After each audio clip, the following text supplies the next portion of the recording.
Happy new moon in Sagittarius, you guys. Eee, so excited. This is such exciting energy. It's my nephew's birthday today, so happy birthday to Joshua. So Sagittarius is a fire sign. It is masculine and it is mutable. So there is a lot of expansive and fiery, like go get 'em energy right now that's like boiling underneath the surface. However, Mercury is going into a retrograde today too. So that is sort of like the energy combined is like, whoa, whoa, whoa, hold your horses there. Sagittarius, his lower half is a horse. Hold your horses. Let's review and think about things before we rush forward. And it coincides perfectly with everything that's intersecting right now. So we are in this shift, this timeline jump into this huge new cycle story. It's not even like a new cycle. It's like we had like Life the series got canceled on Netflix, and so if you see this, it's like this fabric is like folding out, but it's nothing. It's not like a terrible wardrobe malfunction. I've tested this vest out, okay? So it's like Life the series was canceled and then picked back up suddenly. And so like, but the thing is in the new season of Life, the old canon that applied to the old writing doesn't apply anymore. So like the character dynamics that we used to play out in our scene work, the cycles, the patterns that we used to go through, what drove us and motivated us as a character, the way we behave in certain scenarios, like none of that has to continue and apply anymore. We can make revolutionary change. And so we have been experiencing this rebirth of self throughout this year. The themes from 2022 had us really clearing the grounds and preparing the way to lay new foundations and new infrastructure. And so this year has been the year where we've been like gathering the materials and starting to build those structures, or at least getting a clearer vision of how to proceed with the materials and the resources and the ideas and the experience and the wisdom that we've gathered thus far. So big changes all year. We've been like giving birth to our new self. So it's like we've been in labor pains and contractions all year long, month to month, really pushing through this rebirth and being tested and then expanded and contracted again and tested. And it's like it's been initiating all of these parts of ourself that have been coming online and coming to life. Almost like we've compared it as well to a rocket sitting on the launch pad, ready to launch. And it's like, you can't just turn on the keys and drive through the stratosphere. You need to like build the systems and let them warm up in the rocket. And so that's kind of what this year has been feeling like for us. And so we've been more and more anxious to like get this thing started, to leave this old cycle behind. Oh my gosh, like the labor pains were just like, I can't with another push. And yet we're exhausted. We're like babies being born, and it's like almost like being the baby who's like self-aware during the birthing process, and we're ready to go. But before we run out like a toddler or like a little baby who hasn't learned the steps yet, we need to sit with this moment and observe and learn and soak in like a sponge. Who is this higher self? This vision is becoming more clear and more crystallized, and it's taking shape. And so before we head out into taking action, it's like Mercury's in retrograde, so it's helping us like assess the situation, become more emotionally grounded and dispassionate as we're looking at more of like what is the literal truth and facts in front of us, rather than being caught up in emotions and impulsiveness and those toxic patterns that kept taking us in circles and circles and circles. That's what we've been working on lately. We've been workshopping these 3 issues that have been boiling to the surface, that have been showing us where our emotional triggers have been affecting our reactive behavior, and how to change that, and how those are related precisely to the blocks that are sort of slowing us down in the things that we want to manifest into fruition in this life, whether it be the conscious patterns and the consciousness that we are bringing into embodiment, like having that affinity with the higher self where we're not triggered by things that we used to be triggered by, where our feathers aren't ruffled, like we can maintain stability because we have a different perception coming into form. And so that's part of this energy of Sagittarius. Sagittarius is an expansive, optimistic, idealistic, philosophical, energetic, look, take aim and then take a chance, like let go and surrender and let the chips fall where they may, or let the arrow go and hopefully it hits the target. But it's all about getting super focused and super honed in on our mark, on our goal, and then taking action and letting the momentum move us forward, and then also being in that state of surrender where it's like once we make the move, it's like stop obsessively controlling. There are other things going on astrologically right now that are sort of heightening our the things that we've been unpacking within ourselves. Venus is in Scorpio, so it's like this is another chance where, first of all, Mars is,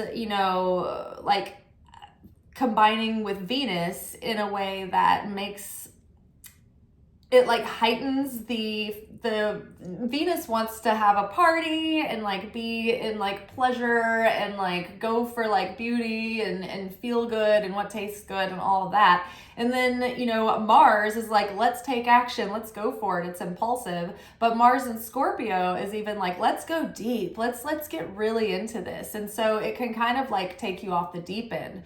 So, but Scorpio is about transformation. So looking at where you go overboard and how you need to transform those impulsive tendencies that have you sort of exhausting your resources and energy on short-term gratification at the cost of long-term fulfillment. And instead, we are dying to those lower self ways, and we are refining those impulses so that we can restrict them when appropriate, so that we can hold out for planting the seeds for long-term fulfillment and real lasting value. Let's see. And that really ties into all the transformation in a bigger scale that has been happening over the last couple of years that have had, that we're relating in when the nodes of the moon were in Taurus and Scorpio, those opposites, Venus and Mars energy again.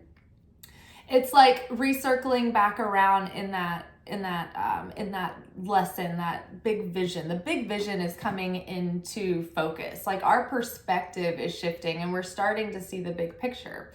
And so now it's easier to go back and spot clean these little areas. Okay, how can I refine, my structures, my routines, my habits, my patterns, so that I can refocus my intention and energy and resources and manifesting power into things that are going to yield value that begets value, long-term stability, long-term security, things that are going to reflect authentically my true self and my highest values moving forward. Relationship dynamics are looking at are ready to change. And so, Venus rules our love and money. Jupiter has been in retrograde within Taurus, ruled by Venus, over the last, I think, few months now. And so at the end of the month, Jupiter is going direct and it's still in Taurus. It's still affecting Venus. So while the last few months we may have felt slowed down or strained or confined within love, beauty, money, feelings of luxuriousness or like feelings of, inspiration and being in love. You may have felt like finances were tight, or, nobody's having fun anymore. Or there's just been a lot of heavy transformative energy. It's been really stifling for those Venus, themes of wanting to like love life and celebrate and be Three of Cupsy. And so now those like Jupiter, the expander upon our finances, like being in retrograde was asking us like, what's holding us back from expanding? What is it that we need to resolve within ourselves to unblock our greater potential to come into light for us? And so now it's like, now that we've been reviewing that and it's been like boiling and it's been coming to the surface and it's becoming into our awareness, we have a moment to reflect with Mercury in retrograde, with Sagittarius new moon that's going to be the seed level energy of the whole month. It's like re-envisioning and getting a vision and almost mentally rehearsing this new self going into this new story, this new start, this new future. These are new seeds that we're planting for a bright new future, for an optimistic, Sagittarian kind of future, expansive, qualities of Jupiter, right? Jupiter is about blessing and mercy and good fortune and abundance, right? It expands your luck. So with it finally going in direct, it's like we can kind of take these realizations that we've had about what's been blocking us in love and money, because it's probably interrelated. It's probably the same core wound. What's been blocking us, so that we can put that revelation into embodiment, right? And actually put that into practice. Practice it in your mind. Practice being a new person. Practice those familiar situations that come up with people. Practice doing it different in your mind. Lay the groundwork for when it comes to time for that to come. Your neurology has a new fallback pattern to default to, right? You've rehearsed something new so that you can create something new going forward. I'm trying to think if there was anything else that I wanted to point out, but I think that mostly it's very exciting that Jupiter's going to be going direct and it's going to be expanding Taurus for a minute. So, you're not too late to really reflect on all of these things as you're planning the year ahead. This is the perfect time to do that year-end reflection of where you're at, where you want to go from here, and what needs to be tweaked and edited in order to bridge that gap. And so Hanukkah is supporting this, because the whole point of Hanukkah is that this is a time of darkness where we connect with the light. And so during this time of darkness, your prominent challenges are probably presenting to you. This is what you can work on, and this is what will unlock the key to miracles to flow into your life. It's the self-sacrifice required to release that power, release that energy. So, Hanukkah is a time when the Creator comes down to us and we can connect in a way that we can't do every day of the year. It would be too much. We'd be absorbing too much light. And when you reveal light, enlightenment or revelation or strength or endurance or an ability to overcome your vices, if you don't exercise that in some kind of through some kind of test or trial or initiation, then it just festers into chaotic energy that's not grounded. It's not embodied yet. It's not earned. We didn't build the vessel, so to speak, in Kabbalistic terms. So, during Hanukkah, it's a chance to connect with a very intense quality of light and ground it in for the year without having so much intensity around having to embody it or having to prepare beforehand and fasting and all that stuff. It's really just about the simplicity of our direct connection with the light at any given time. And it's about turning our attention and focus to that light and making ourselves an open vessel by building our faith and our certainty in the Creator and in the light that things can change, that we can change. For things out here to change, we have to change on the inside first.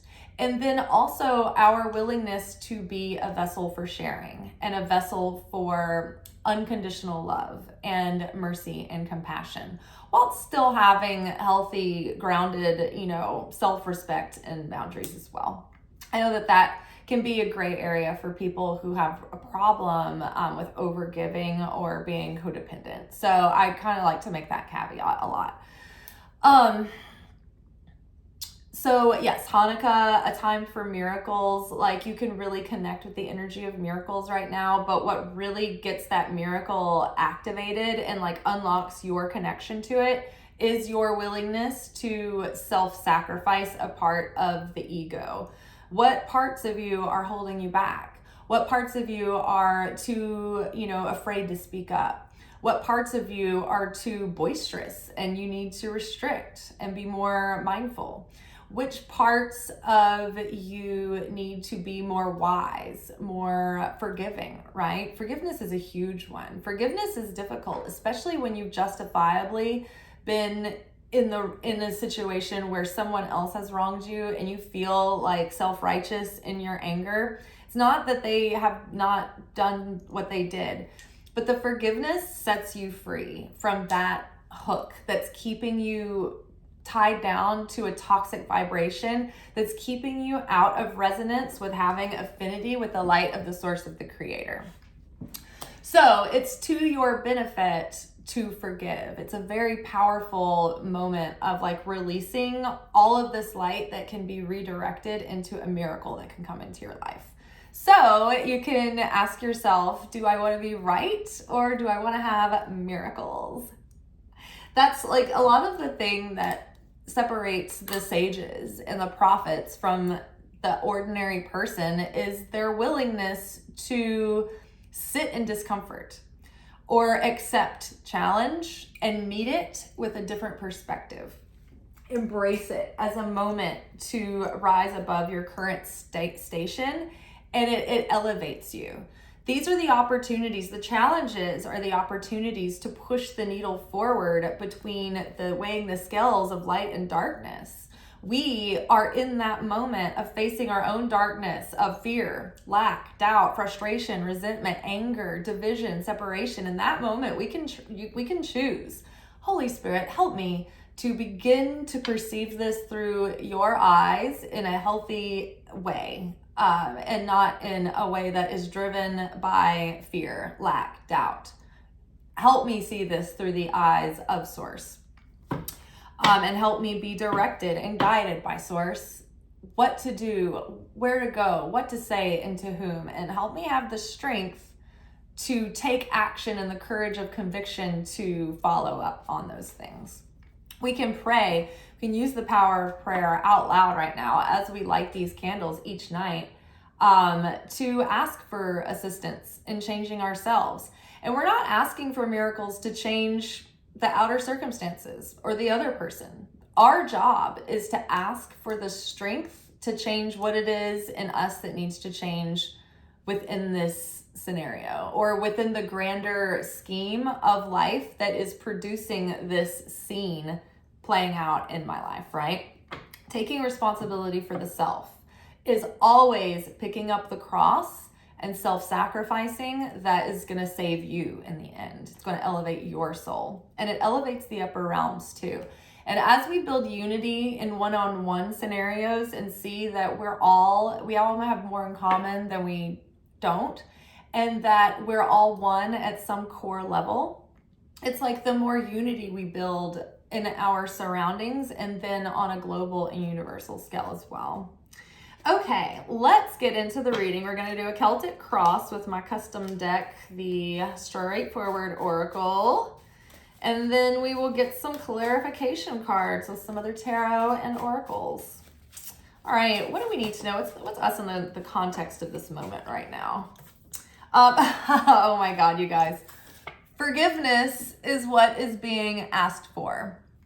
Like we just said, forgiveness is the most powerful self-sacrifice to make because it feels so good to hold a grudge. We feel so right in it. It feels so natural. It's so easy. It's so much easier to be offended and hold the grudge because we're justified, right? Justified up on that high horse. but it's not helping us and it's not hurting them. So forgiveness is the perfect specimen of the lamb that you need to lay on the slab of the sacrificial altar. Whatever it is, everyone in your life that you can forgive. Go down the list of everybody you know. What grudges come up in your heart? What are coming up, boiling to the surface recently? That's on the docket. Okay, so what's crossing us now? Indecision is keeping you in a stalemate. So yes, it's like, I want to go. I'm not really clear about what the next step is. I'm looking at too many steps and I need clarity. So let it go for a minute and let yourself dream and envision. Let the vision come forward and try to look at the first initial things that need to be done and then take those on one at a time.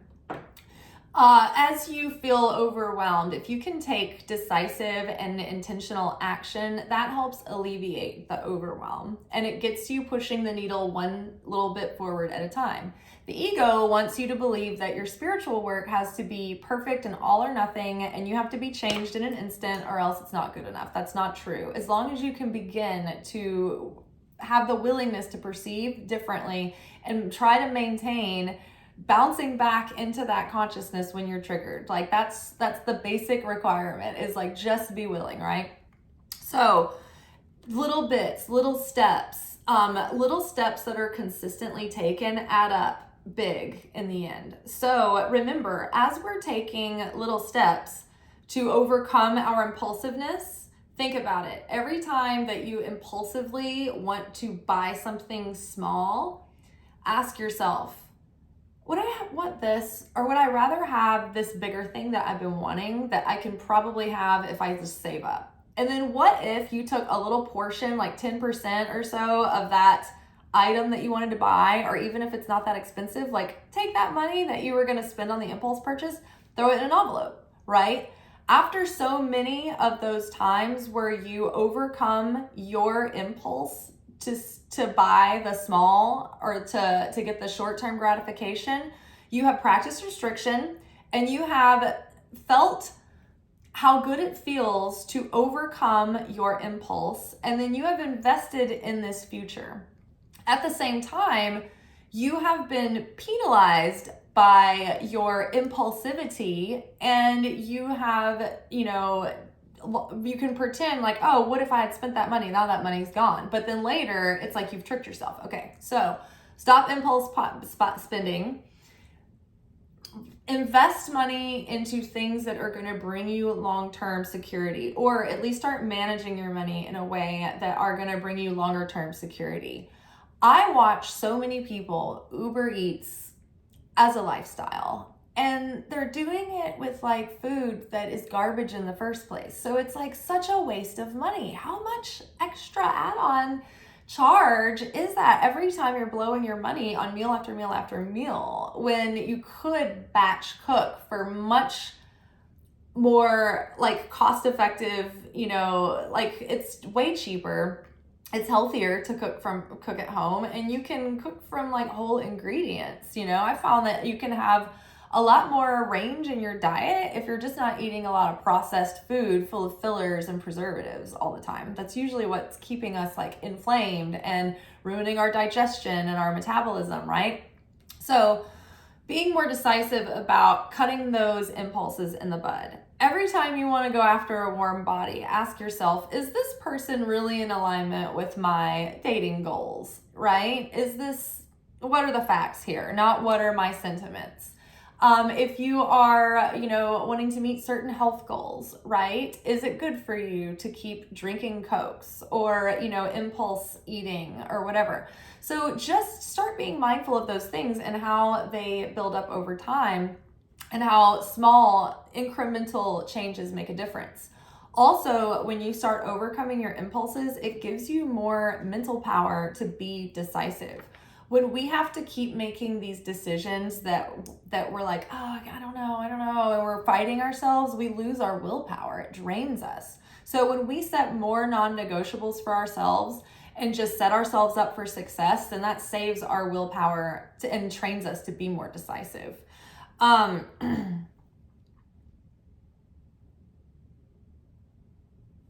more that we do the inner work as well, the more clarity that we will have.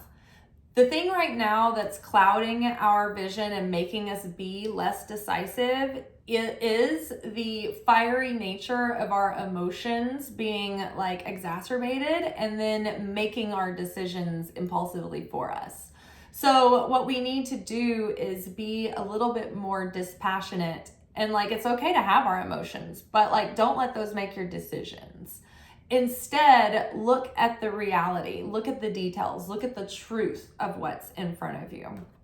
Okay, what is the subconscious influence that's going on right now that is kind of driving the situation? This is from the ego. Love this. So the ego is coming up right now and pressing back against your growth. Every time you up level, your ego is going to be there with you and up leveling. Think about an athlete in a professional sport, right? When they start off in Little League, they have a Little League opponent, right? The opponent uses the ego, right? The ego isn't the opponent. It's not the same, but it is like the channel that the opponent has the most access with. They pair well together. So at every level, every time your ego starts to be corrected, your Satan, your opponent, is like, hey, wait a minute. This is my ego. I'm the one calling the shots here. I have the influence over the ego, and the ego has full manipulative influence over you all the time. So all the time, every time you up level, your opponent is going to up level with you at every level. So you start off in Little League, T-ball. You got a T-ball opponent. You go up to, the like adolescent leagues. I don't know what they are. Little League. You get a Little League opponent, and then you go up to like junior high and varsity level. You got a varsity level opponent. When you play at a college level, you've got a college level opponent, and then so on until you get to the professional realm. You've got a professional realm opponent who's trying to block you from reaching your goal, just like in the game, right? So at every level, that opponent is going to be in your face. But that resistance the opponent provides, the greater your opponent is, the greater your talent can be. If like LeBron James had not had good people to play against in his life, his potential would have stagnated. He would have plateaued. He would have had like natural talent, but like he needs people to challenge him in order to expand, right? Maybe he's a bad example. Maybe he's just like a whiz, but like, maybe for others, they needed those difficult opponents to put that pressure on them that made them evolve, made them into the character that they are, right? The nemesis is like that thing that makes the hero the hero. It's the origin story of the hero. It's the antagonist that calls for the conflict that sharpens the hero sword, essentially. So the ego is sort of coming up right now and triggering us. And that is good because we can see in a highlighted form, okay, this is what's been motivating me. This is what's been tripping me up. These are the old patterns. This is what's blocking me. And now this is what's causing me to be impulsive. And so if I can see this and shine a light on it and identify it and own it, then it won't have that control over me anymore. Okay. What is in the past position that is starting to it's been a lesson that we've been integrating, and then this influence is starting to clear up? Trust your gut. So act on impulse and trust your instincts. How does this make you feel in your stomach? Do you have compelling feeling? Learning to discern between truth and illusion. Work with the sacral chakra, moon, and water. What is your gut telling you? So this is so interesting that it's like we have been learning how to perceive the difference in our discernment when the ego is involved and leading us down what looks like a reasonable path, but the ego is very tricky, right? We've been able to discern or begin to discern what is our higher self leading us through our intuition and where is the ego tricking us up. So learning how to trust our gut, it's interesting too, because the subconscious is in the sacral chakra. It's in this realm, this lower area here. So offloading guilt, shame, all of that emotional baggage that we hold there, it also makes us have a clearer connection to our astral psychic connection, right? That intuitive realm, the realm of imagination, the realm where we can trust our gut as an intuitive guide, right? But we have to correct these areas, because if we trust our heart, but our heart's broken, then our heart can lead us in the wrong direction. If we trust our gut, but our gut is imbalanced, then our gut can lead us towards our lusty desires and impulses and overindulgence rather than, part of the lesson of Sagittarius is temperance, right? One of the downsides of Sagittarius is that they can kind of go overboard. Overdo it, and they need to find balance. They can be too blunt. They can be maybe overly optimistic. They can be, and not really see the truth. They can be kind of temperamental or fiery or right, impulsive, right? So, learning to temper that and integrate discernment and wisdom with that passion, where you can use your passion wisely with intent, like use it, all that passion is that restriction pulling back, so you can use that force in a directed, intentional way. So it's crowning us now. This is an issue of self-love. So as we love ourselves more, it's easier to be decisive about making the decisions that are going to align us with a loving path forward for us. Our higher self is trying to lead us in a direction that's loving for us, that is going to be the path that expresses the fulfillment of our soul and the purpose of our soul. So loving ourselves more and having that deeper self-worth is what opens us up to receiving all that wants to come in, all the miracles that the Creator has in store for us. If we don't love ourselves, then we can't love others, and people can't love us because we're not in a vibration of love.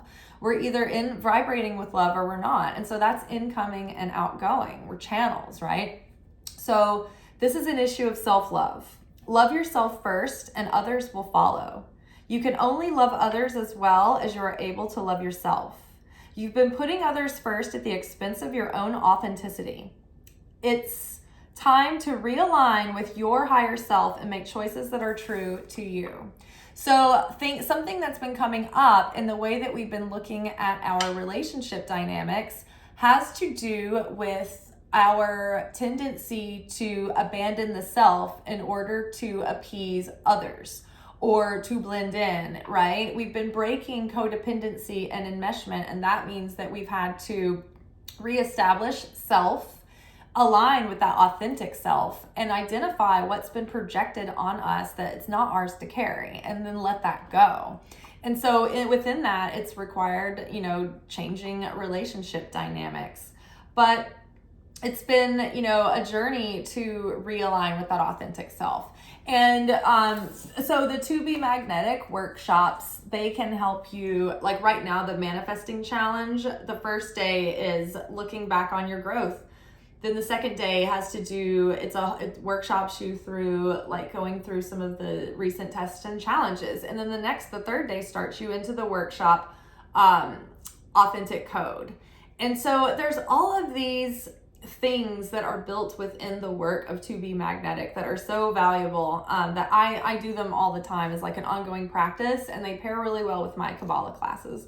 So if you're interested in doing a more deep dive work, I don't have particular workshops like that prepared and made to sell to you yet. But if you want, you can find that work on To Be Magnetic. It's an amazingly effective form of work with a really good structure. It covers all the areas. It's like inner child, reintegrating shadow, unblocking love, unblocking money, up-leveling, rock bottom, every archetypal season and area of your life that you want to workshop through, they've got one ready for you.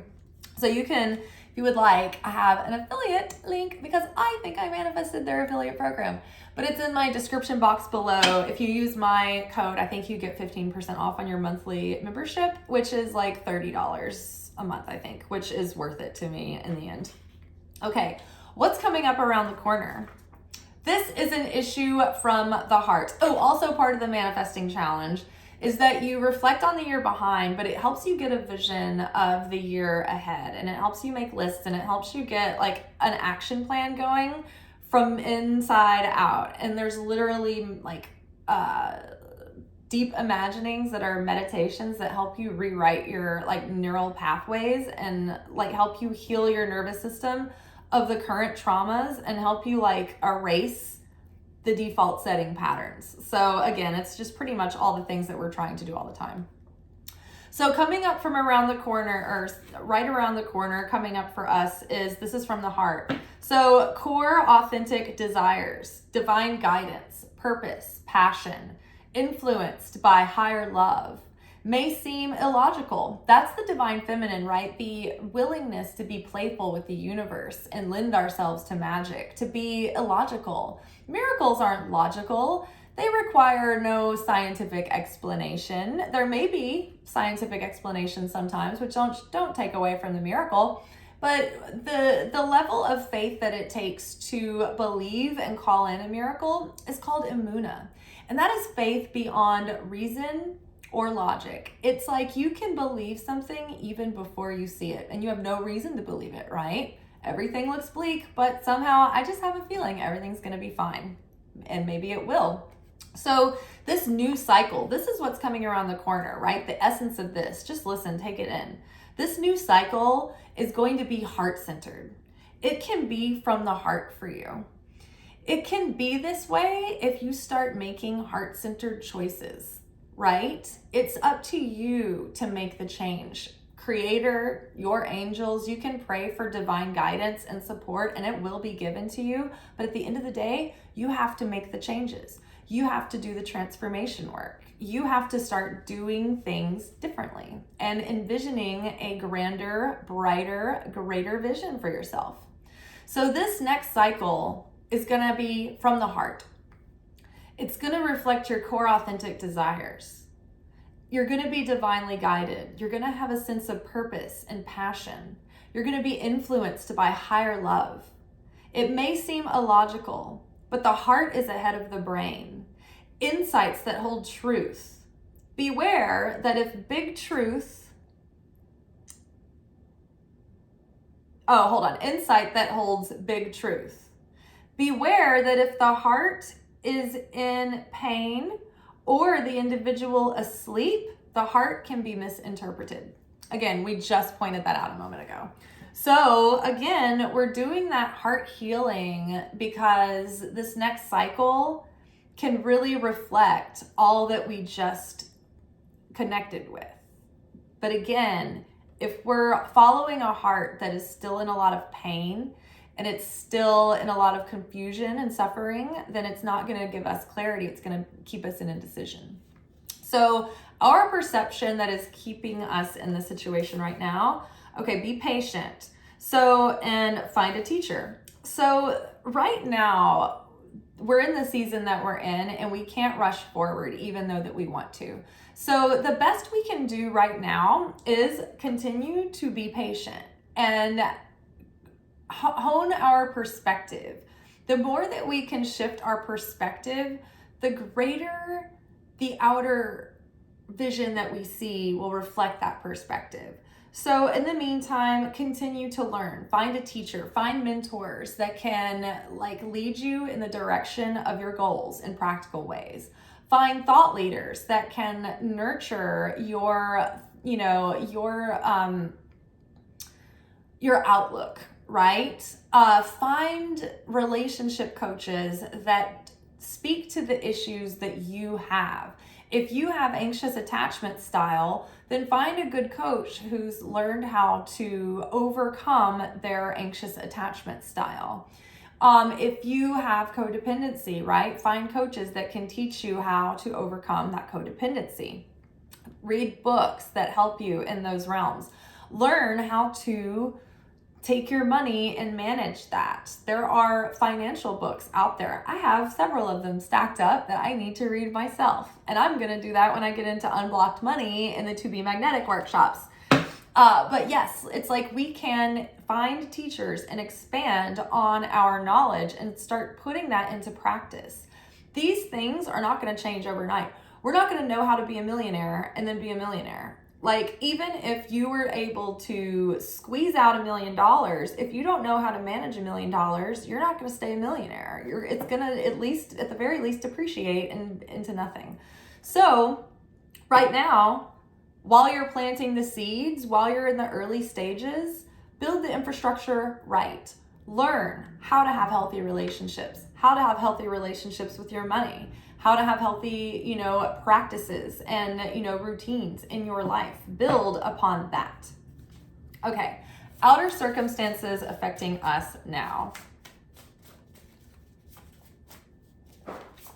Outer circumstances affecting us now. Unavoidable fate and your destiny is calling you. Oh my God. So again, if we feel like, am I doing something wrong? Where am I supposed to be right now? It's like, this is your destiny calling. This is a fateful moment that you cannot avoid. What life is presenting to you right now was always in the timeline plot of the outline of your script. The scene work that we do in the middle is the improvisation that leads to our destiny. We choose where we take the scene through our reaction and and the way that we play the scene, right? So in order to have more affinity with the light, we need to be the effect. We can't be reactive and affected by everything.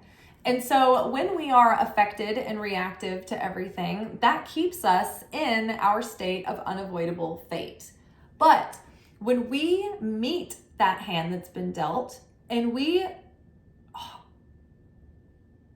hold firm, restrict our lower nature, give ourselves time to pause and connect with our higher nature, we can then claim the sovereignty of our divine humanity and make a free will choice, not enslaved by our affect consciousness, by our chains and our perception that the physical is more real than the non-physical. The non-physical, like the physical that we see, is just a shadow or a reflection of the spiritual, the non-physical, the energetic, the vibrational realm. So when we get all upset about what we're seeing, what we need to do first, instead of putting a Band-Aid on the topical surfaces, we need to go into the energy and the emotion and the perception and the consciousness beneath the surface that's creating these conditions.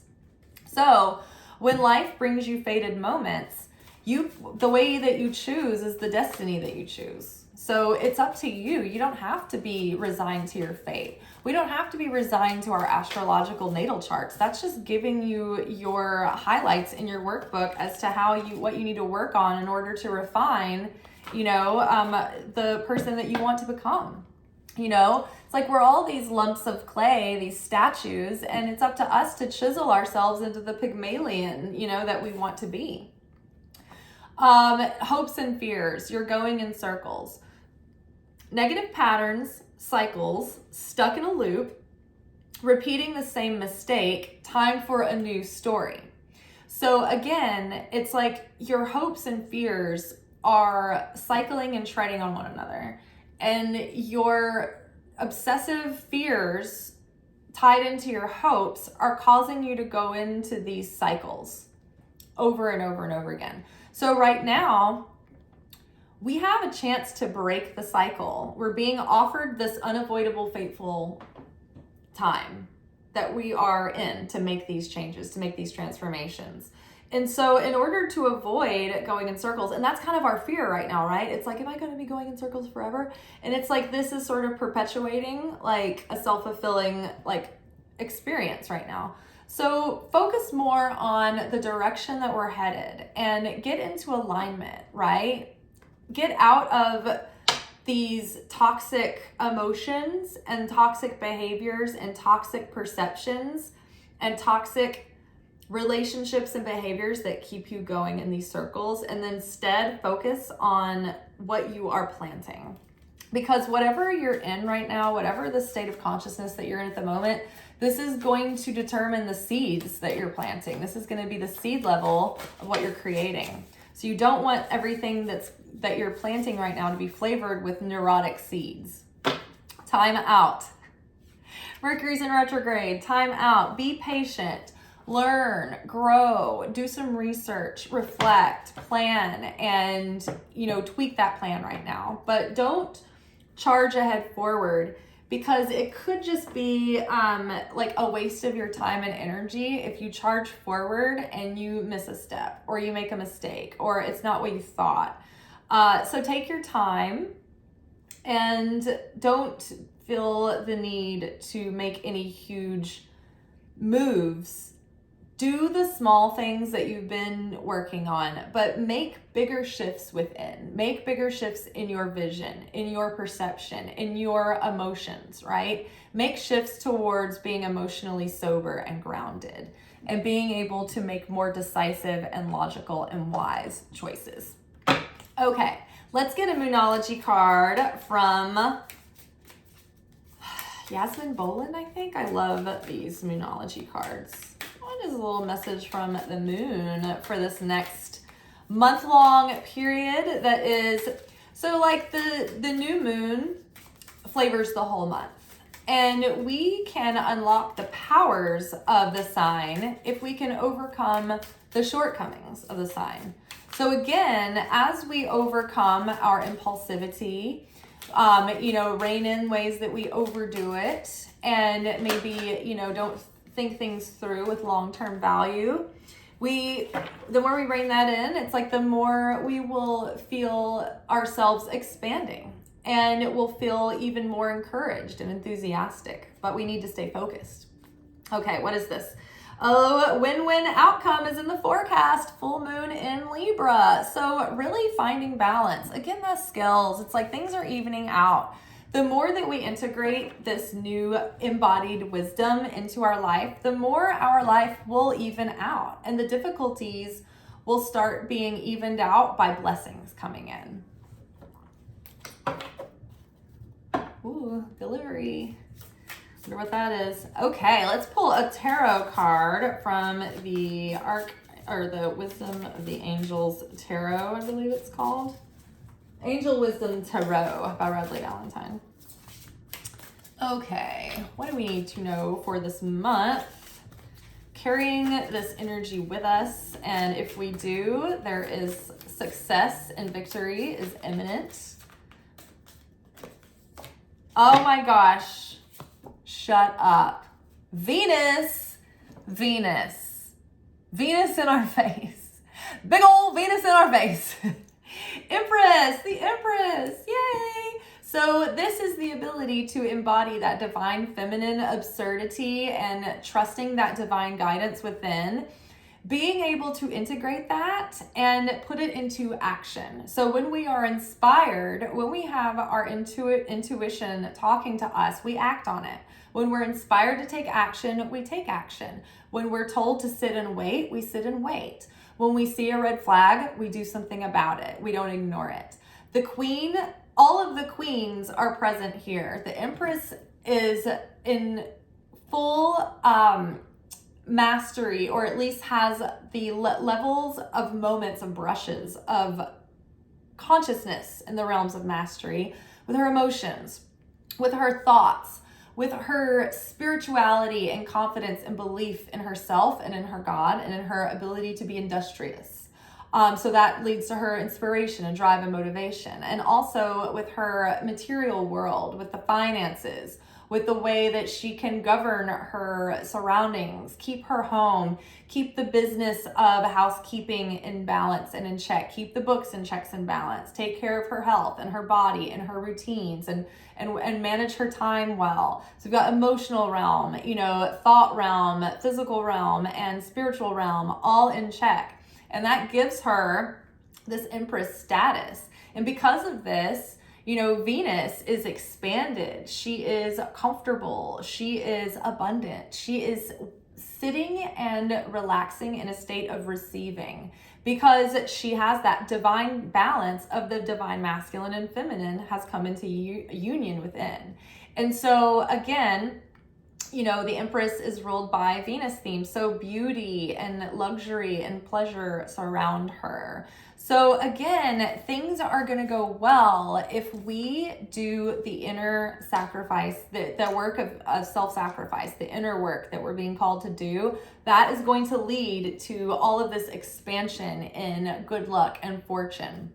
So a win-win is in the outcome if we do the work to create the Empress in ourselves, right? Look in the areas of your life. Look at your emotions, look at your thoughts, look at your behaviors, look at your sense of spirit, and belief in your faith.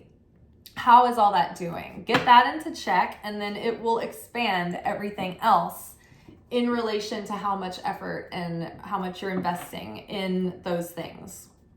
Okay, let's get a few cards from the Modern Witch Tarot. Ooh, Page of Wands. So Page of Wands, this is this new, young, youthful, fresh enthusiasm and energy to get going. But Page of Wands isn't fully mature yet. They still have a lot of learning to do and a lot of work and research ahead. But they're willing to put in the effort, and they're enthusiastic, and they're feeling good, and they're feeling excited. Sometimes Page of Wands can come with a message of good news and opportunity, but sometimes the Page of Wands can come with a message that is a bit upsetting. And so because forgiveness is being asked for, and because we're being offered an opportunity to push the needle forward, it's possible that someone, you may get a triggering message from someone, particularly Mercury's in retrograde, right? So this might be the opportunity for you to do the forgiveness work and to not hold a grudge. And just by this shitty thing happening, it's almost like bonus round opportunity to get in the ring and, have some swings taken at you in order to get you some points. And so it's okay, upsetting message that might upset you. Instead of getting upset, just immediately go to forgiveness. Boom, points, ding, ding, ding, you win, right? So again, if you have something like that come through, just immediately trick yourself, or at least it's not even a trick, actually. Just remind yourself, hey, we're in the game here, the spiritual game. And, when challenges come up to me like this, and I'm tempted into making my ego feel very justified, and I let go of the grudge, that opens up the miracle. Okay, what else do we need to know? Ooh, Ten of Cups, again, opens up the miracle, makes way for real fulfillment, lasting peace, lasting harmony. Again, this could be resolving, deeply rooted wounds from family dynamics. This can be things finally resolving, and it doesn't mean that the family dynamics will change, but it can mean that the way that you perceive them, the way that you need them to change, you just don't need it to happen anymore. And therefore you let it go, and you find that you can be released and find harmony and fulfillment. And because you've allowed that conflict to pass, that fulfillment and then harmony on the inside is going to start attracting more harmony and fulfillment on the outside as well. Okay, what else do we need to know about this next month? Yes, and so during Hanukkah, just pray for the strength to forgive and to heal. Oh my God. Healing leads to dreams coming true. The Star card, healing, hope, change, transformation, getting to the other side of the Tower moment. So all week long last week, we kept having six of swords come up. Moving on beyond the conflict, move on beyond the conflict, go to brighter days, move on beyond this. And so again, it's keep your eye on the star, keep your heart centered on hope, right? It's easy to resign yourself when you have no hope that it will ever be better. So give yourself the guarantee that what if it's never better? What if you're the only one that can change? But what if that makes it better? What if that makes the whole thing different for you?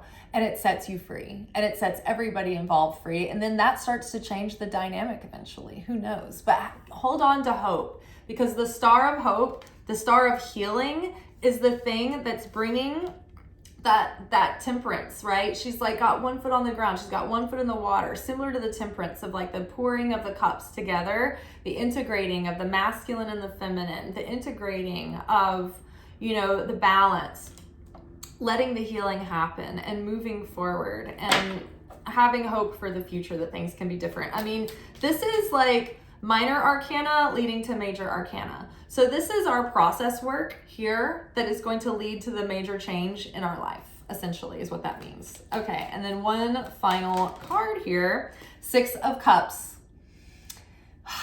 Distant past coming back around for healing.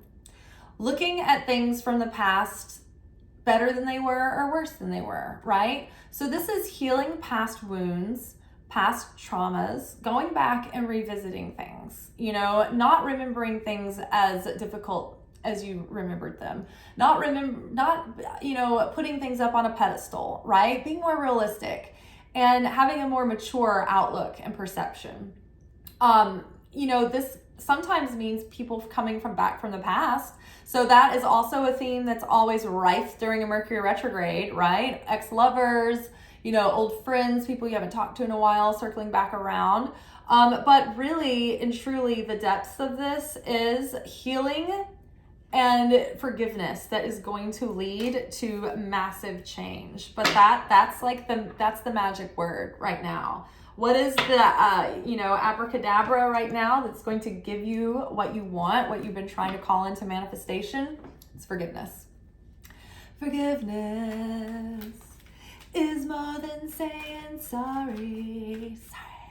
Ooh, one of my favorite Christmas movies that I always forget is a Christmas movie, but Just Friends, Ryan Reynolds, and Amy Smart and Anna Faris. That movie is hysterical. It's like under-celebrated, I think. Okay, we got 3 cards that jumped out. Let's see, this is what we need to know for the month ahead, and particularly for the next 2 weeks in regards to our manifestation. So we have wait. So again, time out, wait. Don't push forward yet. Get in a dreamy state. Really get crystallized, you know, big vision, you know, forming. Don't rush into action right now. Bide your time for better results, right? Maybe there are other components that need to be adjusted. Maybe you're prepared, but maybe other components aren't. So don't beat yourself up. Just be patient. Watch your thoughts. It's important to only think about what you desire, not what you fear. Again, don't go in circles of those hopes and fears and like self-fulfilling prophecies, keeping you in like cycles of chaos. Instead, like keep focused like the archer on your target. Strictly stick to the facts, right? Because when that arrow is let go, that force is carried by the air, right? By our thoughts. The momentum, the way that the intention is held and moved through the medium is through thought, air, communication. So watch your thoughts. Only think about what you want to come into fruition and then be speaking about that as if it were a guarantee that it's already coming into fruition and that we're declaring our joy and gladness for it. Self-forgiveness. Let go of old guilt and remember that you're God's perfect child. So again, offloading the shame and the guilt and the lack and the doubt that is perpetuating self-doubt and indecision. And not only forgiving others, but forgiving yourself too. You can't move forward if you're still beating yourself up all the time from the past. It prevents you from feeling self-worth, worthy, and lovable. You're like, oh, I'm such a mistake-ridden failure. Forgive yourself, right? Let yourself off the hook. You know, give yourself a clean slate forward, right? This is a new day. It's a new dawn going forward. So let go of the old stories that you used to tell about yourself, the old things that you identified so strongly with about yourself. Let yourself be new. Let yourself be born again and new. as if you were reincarnated within the same life, right? Like you're born again. You don't have to be the same lifetime you just were. You can have a new lifetime now. Okay, we got 2 cards. Make a wish and yay, soulmate relationship, guys. Aren't we excited? Always. Make a wish. This is a magical moment. Make a wish and enjoy its manifestation. So, like in this moment while we're waiting, really ruminate on that intention. Get into a state of feeling like it's already happened. Get excited. Get optimistic. Feel it. Taste it. Like sense it happening. Get excited in your stomach. And then the more that you're aligning with your deepest authenticity and your life is starting to align with that authenticity as well, you can't help but align with your soulmate. If you're already in a long-term relationship that you don't want to leave, it doesn't mean that you're going to have to leave this person because your real soulmate is coming.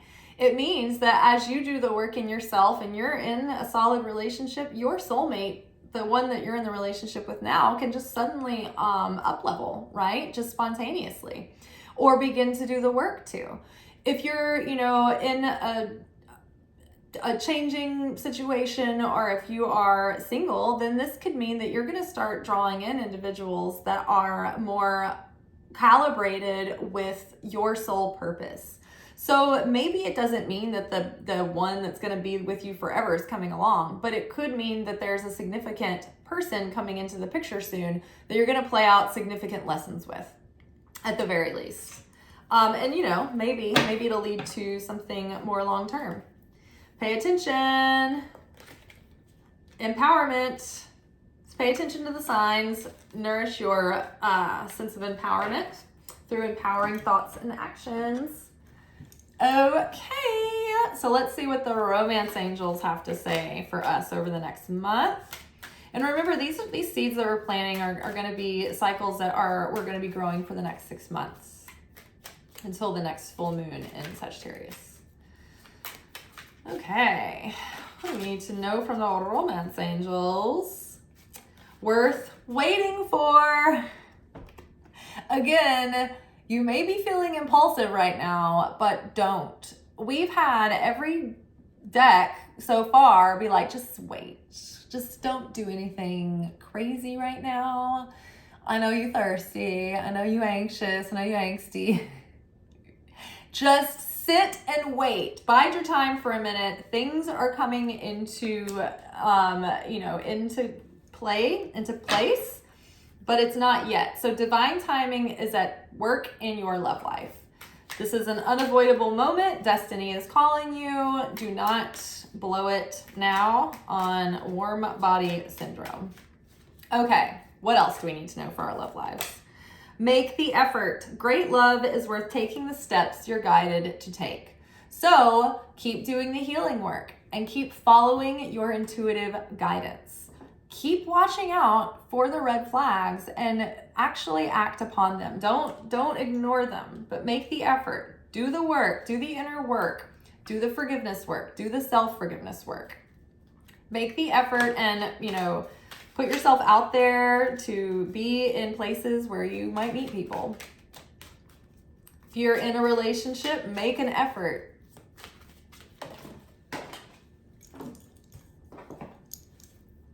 Past life relationship, you have known each other before. So something might be circling back around that is a familiar dynamic that you now have a chance to elevate or transcend or change. There could be people coming back from your past, but the soulmate that's coming in may be someone that feels so familiar because you've had past life scenarios together. Maybe there's a cycle that's coming to conclusion with a soulmate because you're realizing it ties more into past life things. You'll know for you, but this is something that is going to pave the way for a new cycle to start. So if there's something that needs to be resolved right now, then that needs to be resolved in order to make way for the new to come in. However, this new thing that might be coming in, there may be past life, experiences together that are tying in. This may be a lesson that you've already gone through before in other relationships that now you have a chance to transcend. Something about it is going to be familiar that's coming back around. And then religious factors. Your love life is being influenced by your religious upbringing and spiritual past. So many people have difficulties in their relationships that tie into religious hangups, especially if they grew up in a religious extremist kind of environment. You might feel like you can't be authentic to yourself because of what your community would say about who and what you want to do with your love life, right? So there are many things coming into play. Maybe the religious factors that are influencing your love life are the fact that now you're like, oh, I want someone who has similar spiritual beliefs as me. And I want that to be in alignment. And so that's a new level of a factor that I'm looking for, which really narrows down the options or it focuses them in. So maybe if you've never considered religion or your beliefs as part of something that you need to consider for your love life, now it matters, right? I wouldn't say a religious person as it comes to like the strictness, but I'm extremely spiritual and I believe very strongly. I have faith. Like I'm a Judeo-Christian mystic. So I'm here for the fun of it. Like I'm not even scared of going to hell. I just love God. I'm a nerd about it. I would like someone who is also a believer and not a believer who has like strict ideologies, but someone more like me, but who would be equally yoked. That's important to me. I have dated people in the past that we did not share the same beliefs at all, and I didn't think it would be a factor because I give people a lot of freedom and I don't project myself on them, but it would be easier and more congruent to my lifestyle because I'm guided by my faith and by my divine guidance. And if I have someone next to me who's completely literal and rational, it does get frustrating because I'm over here like Greek prophet Cassandra, like, no, I can see how this is all gonna play out. Just trust me. And they're like, no, this is illogical. And then it happens. And I'm like, no one ever listens. So take into fact, are you religiously compatible? That matters. And that helps. It really does. And, maybe it doesn't matter to everybody, but if it matters to you, it matters to you. Okay, let's get a little bit of advice from Mary, Mother of Jesus. What does she have to say? Marriage. Marriage is what brings us together today. With the Empress here, I think first, this has to do with the marriage of the internal masculine and feminine within us. The ability to believe and to perceive our divine guidance and act on that. And to, live a life that reflects who we are internally, right? We are integrating our spiritual truths in our outer expression. That union is happening within. And because of that, it is making a way for a possibility for us to also have the union of maybe a soulmate, right? Maybe a soulmate with long-term potential there. Either way, we're starting new cycles. And so nothing is guaranteed. It's all about how we show up to the scenario, right? So it's up to us to show up in a new and healthy way. We can't keep bringing the same old behaviors in and expecting different results. But it's possible now that we can start entertaining, next level options, right? That are going to lead to deeper commitments and long-term devotion. I make a commitment to a healthy relationship with God, myself, and my partner. So first we make that commitment to divine. And when we're plugged into divine, when that is our source of stability and security, then all the weight isn't on our partner. And when we're like that, when we're relying on God and the partner is relying on God, then that creates a stable base to lean on, right? A trio, a trinity, a supernal triad. Okay, and then Jesus gets the last word. Loving words from Jesus. What's our verse? Oh, I left one of the cards over there. Should I go get it? I'll go get it and add it in.